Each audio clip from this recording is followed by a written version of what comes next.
Les amis, le moment est venu. Aujourd'hui, on va parler de mes top albums de 2024.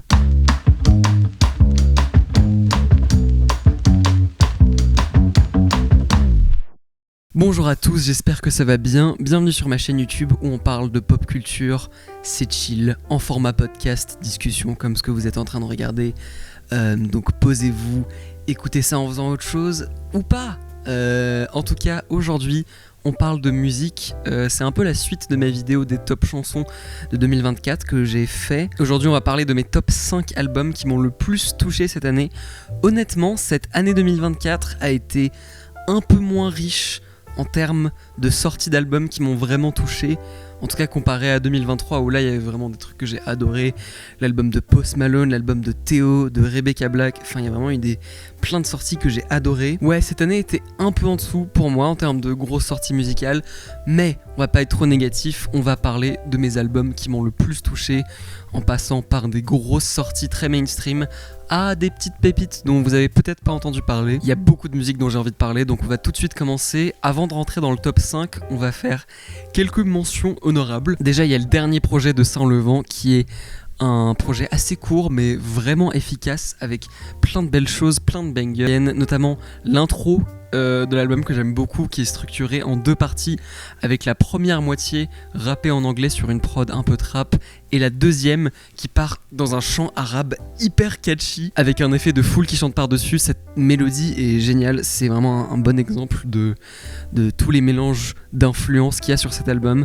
Ouais, c'est que 7 titres mais vraiment je commence à devenir vraiment fan de Saint-Levant, j'ai grave kiffé cet album. On a aussi le dernier projet de Don Toliver, Heart on Psycho, qui est un énorme album trap qui est un peu plus énervé et sombre que ses derniers projets, avec souvent genre des gros sons de guitare électrique sur des prods un peu trap, donc ce mélange un peu rock trap qui marche super bien, ce qui permet à cet album de se distinguer non seulement de la concurrence rap trap mais aussi juste de la discographie de Don Toliver.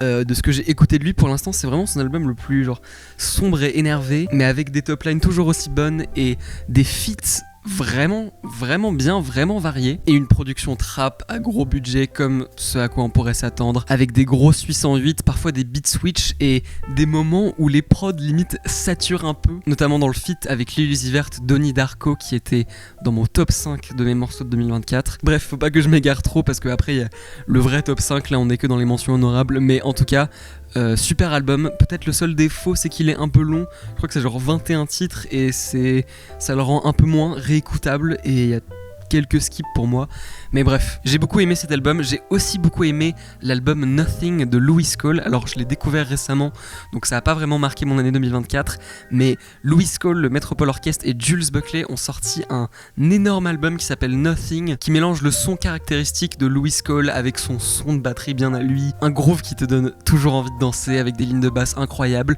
mais aussi des morceaux orchestraux avec énormément d'arrangements, de la vraie écriture pour orchestre. On sort vraiment de ce que Louis Cole fait d'habitude, ou en tout cas de ce que j'ai entendu de lui, et c'est un peu inégal. Il y a certains morceaux qui me touchent moins que d'autres, mais il y a des trucs dedans qui sont magiques quoi, où t'as l'impression d'arriver au paradis en écoutant ça, notamment le morceau titre de l'album qui s'appelle Nothing, où il n'y a pas de paroles, c'est vraiment juste une pièce orchestrale et c'est waouh, c'est magnifique.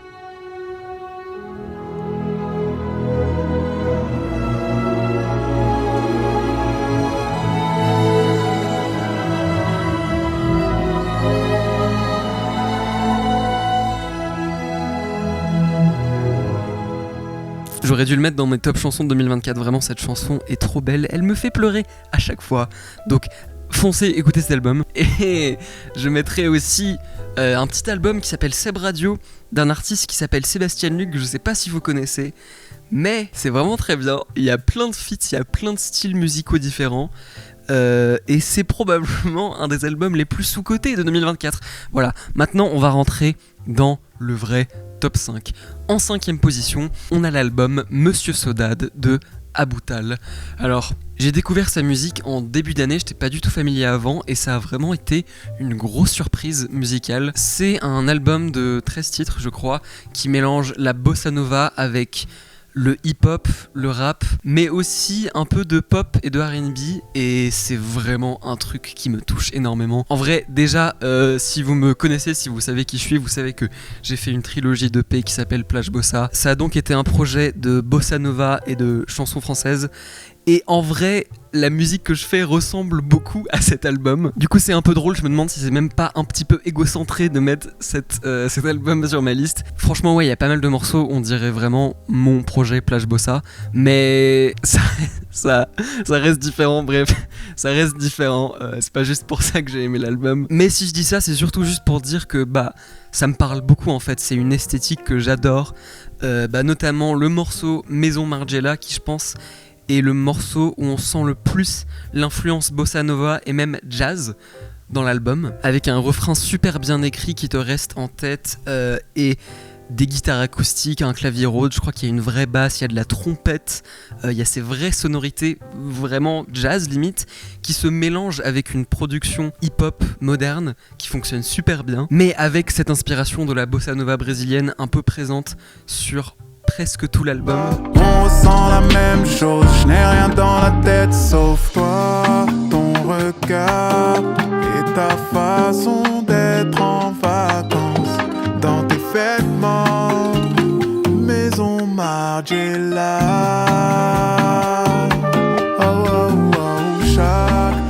Et je suis aussi très fan des textes dans l'album et je trouve que les thématiques abordées sont super intéressantes, notamment celles de la nostalgie, de l'amour, ou encore le fait d'avoir vécu une forme de célébrité et de notoriété à une certaine époque de ta vie et de ta carrière, mais qu'une fois que ça redescend et que t'as plus cette même célébrité et richesse, tu te demandes un peu qui sont tes vrais potes, qui sont les personnes sur qui tu peux compter. Il y a notamment une phrase que j'aime beaucoup, je sais pas quelles sont les paroles exactes, mais il dit dans le morceau Mauvais endroit / Real Love, si tu cherches à être aimé pour l'être humain que tu es, tu cherches au mauvais endroit. C'est la fin de la première partie de la chanson. C'est super intéressant, ça rajoute beaucoup de profondeur à l'album et je pense que ce morceau que je viens de citer, Mauvais endroit / Real Love, c'est un des morceaux que j'aime le plus purement en termes de texte et de narration, et on sent aussi vraiment que cet album a vraiment été réfléchi en tant qu'album, limite en tant que concept album, avec le premier morceau Achei qui se relie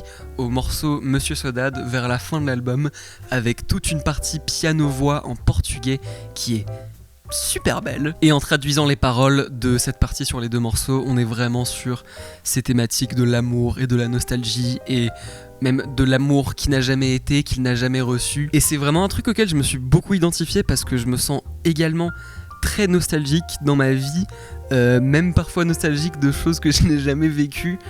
Juste le fait de voir des endroits avec tellement de souvenirs qui sont liés à cet endroit. Je pense que cet album me touche vraiment spécifiquement moi beaucoup, c'est vraiment toutes les thématiques et toute l'esthétique qui me plaît le plus. Donc quand je l'ai écouté, ça a vraiment été une surprise de genre putain mais pourquoi j'ai pas entendu parler de cet album plus tôt ou de cet artiste plus tôt, parce que ouais, ça a vraiment été une super surprise. Donc bref, c'est un album que je trouve vraiment riche, que ça soit au niveau du contenu des paroles, mais aussi juste musicalement, l'harmonie aussi parfois est super belle. À la limite, il y a certaines chansons que j'ai réécoutées un peu moins, dont je suis un peu moins fan. Il y a toujours quelque chose qui me plaît un peu dans l'album, mais je dirais qu'il y a un ou deux skips, mais franchement, sinon, si ça vous parle, tout ce que je suis en train de vous dire, franchement, foncez, écoutez cet album. Ensuite, en 4ème position, on a le dernier album de Tyler the Creator, Chromacopia, que j'attendais beaucoup, pas parce qu'on en a particulièrement entendu parler, mais juste parce que c'est le dernier album de Tyler the Creator et c'est un de mes artistes préférés,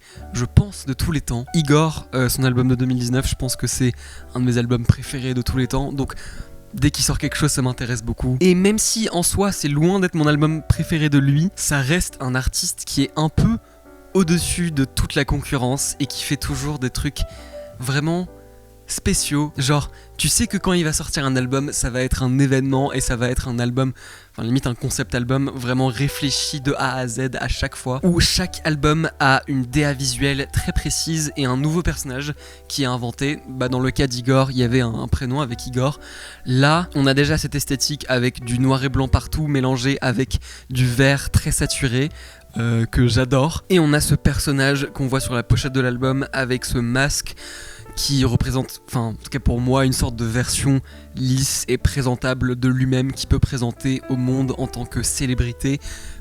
Et ça se relie directement aux paroles de l'album, notamment dans le morceau Noid où il parle de la paranoïa qui vient avec les célébrités, avec des gens qui sont beaucoup trop à l'aise avec toi parce qu'ils pensent qu'ils te connaissent via ton art et qui commencent à être vraiment bizarres avec toi, notamment avec le clip de cette chanson qui est un peu malaisant, que j'adore. Je trouve que ça décrit parfaitement l'ambiance de la chanson et on sent dans cet album, je trouve, qu'il est beaucoup plus à l'aise à être vulnérable et parler de sujets genre intimes et proches de lui dans sa musique, dans son art, plutôt que dans la vraie vie avec les gens, enfin dans sa vie personnelle comme ça. Et c'est très bien comme ça parce que cet album est encore une fois assez touchant. Et après son dernier album Call Me If You Get Lost, qui était quand même un gros album ego trip un peu pour flex, il y avait aussi des morceaux plus intimes où il parlait de choses, enfin de thématiques plus sérieuses, mais globalement c'était un peu juste un album pour flex. Là on est dans un album qui est beaucoup plus intime et vulnérable. Je reviens à toujours ces mêmes mots, mais pour moi ça décrit vraiment bien cet album où il parle de vieillir, de se sentir seul, de voir genre ton entourage autour de toi qui commence à se marier, il y a des gens qui commencent à avoir des enfants et lui de son côté est juste fixé sur son art et ses costumes comme il dit à un moment sur l'album. Il parle aussi pas mal de sa relation avec son père et de comment elle commence un peu à évoluer justement dans cet album, notamment avec plein de petites interludes de sa mère qui parle à plein de moments différents de l'album, qui crée encore une fois une cohérence dans tout l'album avec, encore une fois, des transitions hyper réfléchies entre certaines chansons, hyper sec. Genre une chanson se termine, il n'y a aucun vide à la fin, ça s'enchaîne direct. Je crois que c'est Thought I Was Dead où il a genre Thought I Was Dead et ça se cut direct. C'est un effet un peu comique honnêtement. Me, I'm over here, these niggas thought I was dead. Mais oui, tout ça pour dire qu'on reste un peu sur ces thématiques qui font que l'album est vraiment touchant et vulnérable. Et en même temps, il y a vraiment des gros bangers, comme sur tous ces albums. Il y a la deuxième track qui est incroyable, qui est probablement un des morceaux les plus énervés de tout l'album. Genre, à la fin, quand il se met à crier 50,000 on it, 100,000 on it. After the call, I'm mushrooming on a Tuesday with 20,000 on me, 100,000 on me, 50,000 on me, a couple thousand on me. C'est un peu comique. En vrai, Tyler the Creator, c'est quelqu'un qui est très rigolo et ça se sent quand même un peu dans sa musique. Ou alors le morceau Sticky avec Sexy Red et Lil Wayne. Franchement, ce feat marche tellement bien. Tyler the Creator, c'est vraiment un artiste qui est trop fort pour faire des feats avec des artistes un peu inattendu où tu te dis ah bon, Tyler the Creator et Sexy Red et Lil Wayne, ok, bah on verra. Et en fait ça marche hyper bien, tous les feats sont hyper cohérents dans l'album. C'est vraiment une qualité qu'il a de choisir des artistes un peu à gauche à droite. Il y a Childish Gambino qui est même pas en feat mais qui pose juste des voix sur l'album. Il y a Daniel César, je crois qu'il y a, je sais plus s'il y a Frank Ocean, je me souviens plus. Mais tous ces feats marchent hyper bien.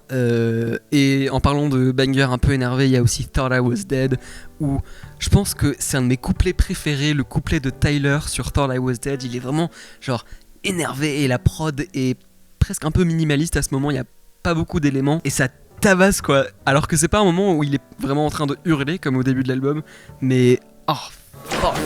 White boys mucking this shit and y'all mad at me, y'all can suck my dick. Pull up old tweets, pull up old t-shirts, all that, I'll moonwalk over that bitch. CT changed like the fit got dirty. I was young man and a nigga hit 30. I was 1 mil and a nigga hit 30. Bitch, you ain't Coco Golf, you can't serve me. Anti-what? Yeah right. Niggas running. Mais bref, au-delà de tout ça et des thématiques abordées, il y a juste une richesse musicale énorme dans ces albums, comme dans tous ces derniers albums.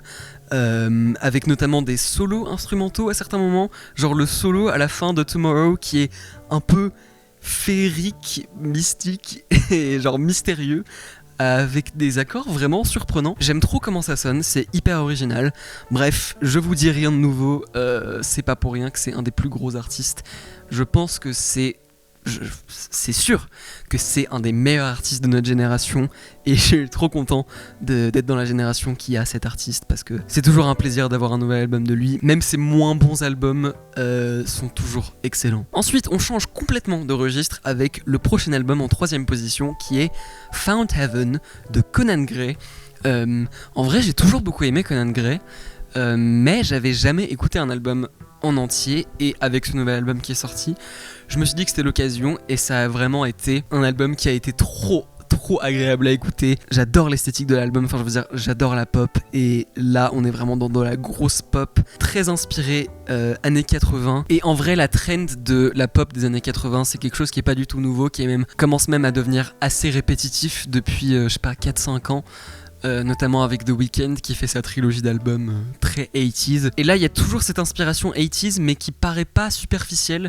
Genre il y a des moments où on dirait que c'est vraiment inspiré d'artistes comme David Bowie, et c'est pas juste la rythmique un peu rapide qu'on a l'habitude d'entendre. Il y a aussi des morceaux comme Alley Rose qui partent dans tous les sens et qui semblent inspirés de genre Kiss ou Queen. Enfin, ça me fait un peu penser à Bohemian Rhapsody, ce morceau, avec ses changements de métrique, ses changements de tempo et son côté très grandiose. Je pense qu'en termes d'album avec cette esthétique pop 80s, c'est un des meilleurs, et je pense aussi que sa voix, la voix de Conan Gray, marche particulièrement bien sur ce genre de prod, sur cette esthétique. Il a une voix qui paraît un peu rétro, un peu old school presque, je sais pas si c'est le bon mot, mais ça fait que même s'il y a le côté très connoté 80s qu'on a l'habitude d'entendre, il y a un vrai côté rétro, ce qui est étonnant parce que ça sonne quand même très moderne dans la production. Et on a aussi plein de thématiques intéressantes, notamment avec le titre de l'album. Pour moi, tout est dans le titre. Il a trouvé le paradis, Found Heaven,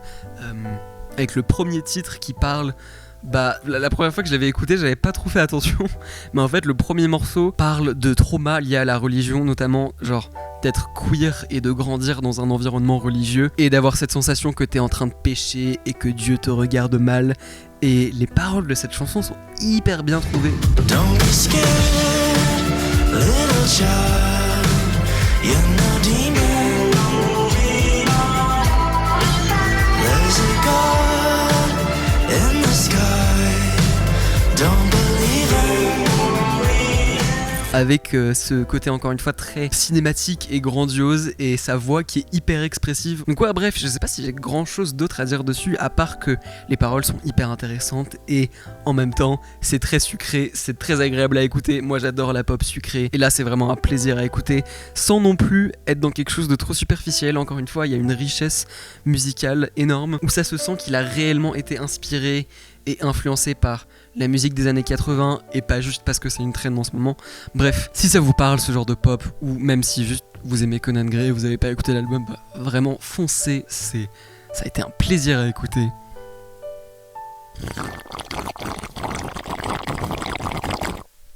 Wow. Ok les amis, on rentre dans le top 2. Il ne reste plus beaucoup d'albums, et là on est vraiment sur des albums que j'aime beaucoup. En deuxième position, on a Brat de Charli XCX. Énorme album, vraiment un énorme album. On pourrait même dire le plus gros album de 2024 en termes d'impact culturel. Vraiment, elle a créé un mouvement avec Brat où c'est genre devenu une expression. Brat Summer, le fait d'être Brat. Au final, cet album avec la version deluxe et ensuite la deuxième version de l'album avec encore plus de remix, ça a vraiment été un des plus gros moments dans la pop culture de 2024.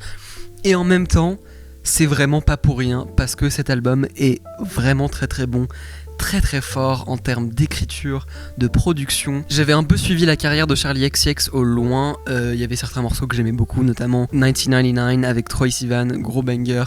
J'avais écouté son album de 2022, Crash, que j'avais bien aimé, mais que j'avais pas trop réécouté, qui m'avait pas marqué tant que ça. Mais là, je trouve qu'elle a vraiment trouvé son truc. Ce qui est un peu bizarre à dire parce que ça fait extrêmement longtemps qu'elle fait de la musique et elle a déjà un son qui lui est propre. Elle a déjà un son caractéristique Charli XCX. Mais là, on a vraiment quelque chose où un morceau de Charli XCX en 2024, ça sonne d'une certaine façon et c'est très fort. C'est très fort et c'est vraiment réussi. On a cette production qui est pas loin de l'hyperpop, genre qui est sur le spectre de l'hyperpop, sans non plus aller aussi loin que genre Dorian Electra ou 100 Gex. Ça reste quand même pop accessible, mais avec genre beaucoup d'autotune sur sa voix, parfois pas mal de distorsion sur sa voix, des gros 808, des prods qui sont parfois énormes, très électroniques, très bitchy, et ouais, genre encore une fois un peu hyper pop, mais aussi d'autres morceaux beaucoup plus simples et intimes comme I Might Say Something Stupid, où il y a beaucoup moins d'éléments, et c'est très très fort, c'est très réussi.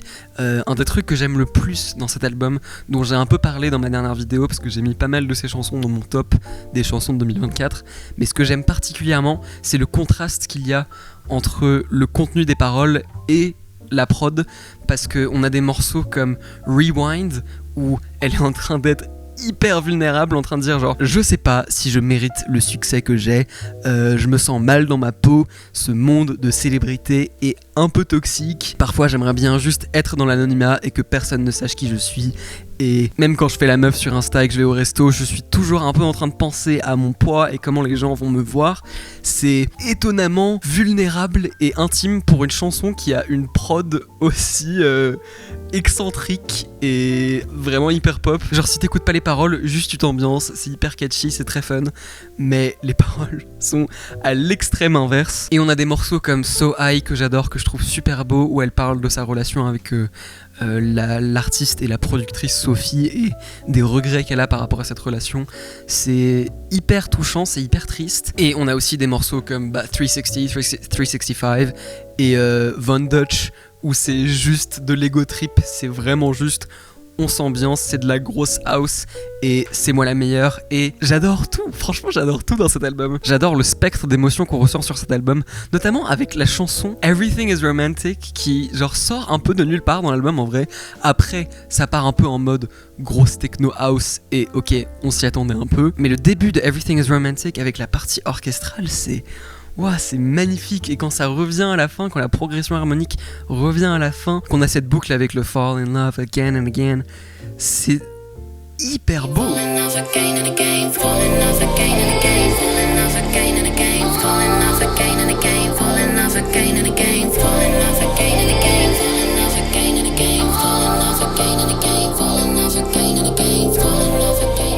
Il y a certaines chansons que je skip un peu plus, genre Club Classics ou I Think About It All the Time, mais c'est pas des mauvais morceaux en soi, c'est juste qu'ils me touchent un peu moins personnellement.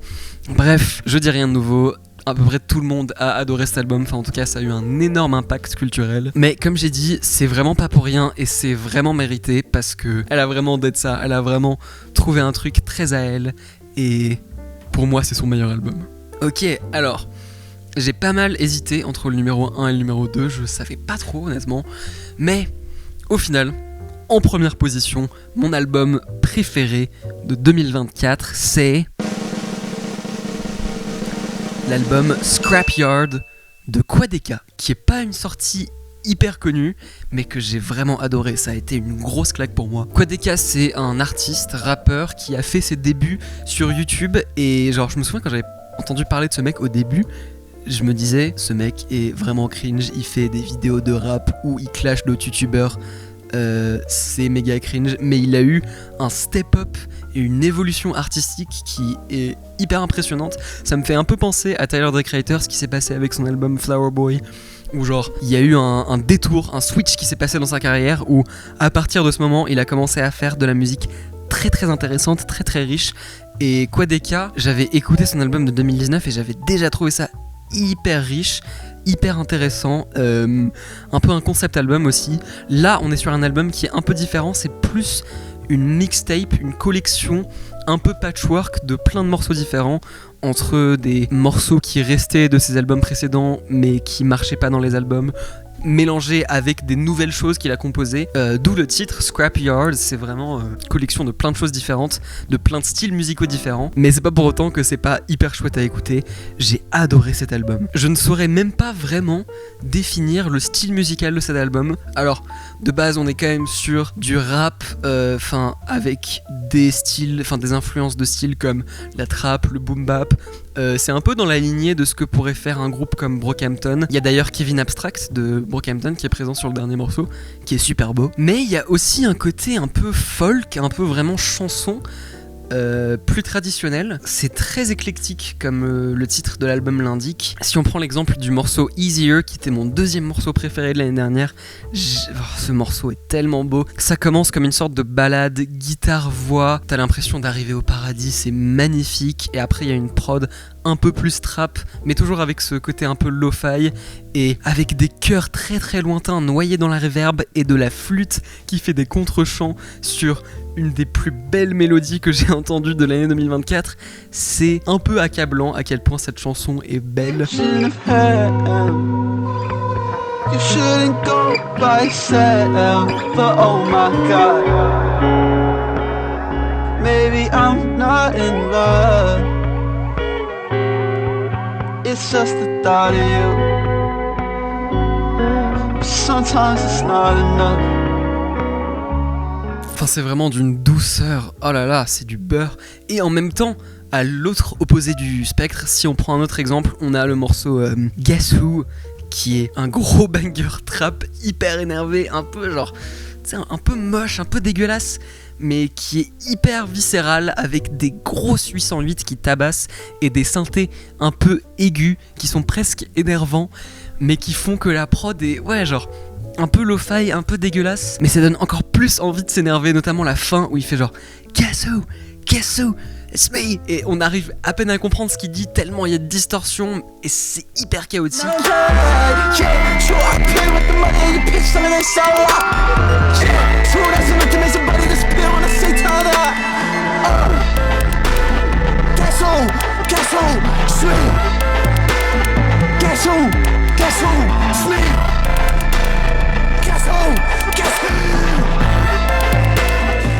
Mais j'aime autant ces deux spectres. En fait, je pense que j'aime beaucoup les albums qui passent par plein d'émotions différentes. Et bah là, c'est vraiment l'exemple parfait de ça. C'est insane quoi, il se passe tellement de choses sur cet album.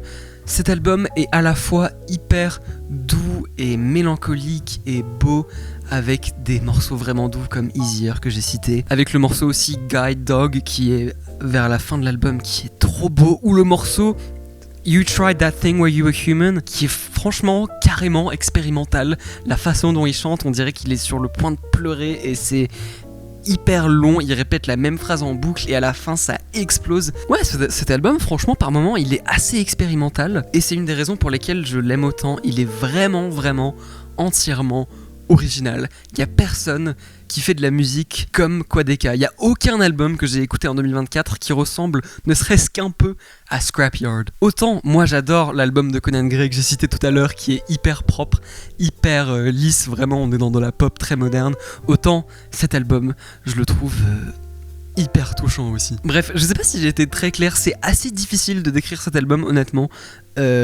Franchement, je sais même pas dans quel style je le mettrais, mais si ça vous intrigue ne serait-ce qu'un peu, je pense que c'est une écoute vraiment intéressante. Genre, ouais. Je me souviens, j'étais allé courir en février, février 2024, quand j'ai écouté cet album pour la première fois, et j'étais en train de courir, j'étais un peu épuisé physiquement, et j'écoutais cet album en même temps. C'était une expérience assez folle d'écouter tout d'un coup comme ça. Bref, je pense que c'est clairement l'album qui m'a le plus ému, le plus touché en 2024. Ouh, wow, j'ai beaucoup parlé, j'ai vraiment beaucoup parlé. Et j'aimerais bien tricher et rajouter en première position également Plage Bossa 3 de Sébastien Luc. C'est un projet incroyable, un des meilleurs projets sortis en 2024. Et en vrai, je rigole pas vraiment. C'est un peu une blague. Et en même temps, est-ce que c'est complètement une blague ? Je pense que je le mettrai quand même en top 1. allez écouter Plage Bossa 3. Des bisous. Merci d'avoir écouté. J'espère que ça vous a plu, j'espère que ça vous a intéressé. Bon, j'ai parlé de certains albums qui étaient assez mainstream, mais pour les albums moins connus, j'espère que je vous aurai fait découvrir peut-être des nouvelles choses. Quel était votre album préféré de 2024 ? Je serais vraiment curieux de savoir quels sont vos albums préférés. Et dites-moi en commentaire, je réponds à tous les commentaires. Bref, je pense que ça va être tout pour moi les amis. Merci beaucoup d'avoir regardé si vous êtes restés jusqu'à la fin. On se retrouve pour de nouvelles vidéos, je sais pas trop quand, je sais pas à quelle régularité. Je suis un peu en période de transition, en plus là je vais déménager, donc le décor va changer et tout. Bref, je sais pas trop ce que je vais faire là, je suis un peu en période d'entre-deux bizarres. Mais dans tous les cas, je serai sur internet, soit en parlant de musique et de pop culture, soit en faisant de la musique, et j'espère vous y voir. On se dit à très bientôt, je vous fais de gros bisous.